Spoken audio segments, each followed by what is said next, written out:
আসসালামু আলাইকুম সবাইকে, আশা করি সবাই ভালো আছেন। চলে আসছি একটা ফুড রিভিউ করতে। নতুন একটা ফুড কোর্ট আছে এখানে, বার্গার মানিয়া। এখানে এসে আমরা একটা চিজ পাস্তা অর্ডার করেছিলাম এবং একটি ক্লাব স্যান্ডউইচ, যেটা 4 পিস ছিল। টোটাল আমাদের বিল আসছিল 310 টাকা।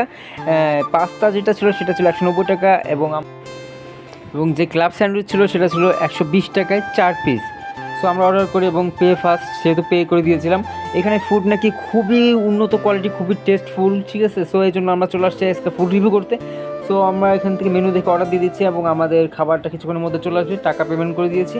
সো এখানে লোকেশন হচ্ছে মিরপুর 10 নম্বর হোপ ইন্টারন্যাশনাল, যে স্কুলটা আছে স্কুলটার ঠিক অপোজিটে। যারা আসতে চান, সন্ধ্যার পরে সবসময় খোলা থাকে। সো রাত 10টা-11টা পর্যন্ত খোলা থাকে, চলে আসতে পারবেন। সো এখানে লোকেশনে আসলে অপোজিটে ধানসিঁড়ি একটা স্কুল আছে, সে একাডেমি, এটার অপোজিটে এটা আছে, সমস্যা নাই। বার্গার মানিয়ে দেখাচ্ছে এখানে। সো আজকে আমরা এখানকার ফুড রিভিউ করবো, দেখা যাক কী অবস্থা। এটা ডেকোরেশনটা খুবই ভালো লাগছে।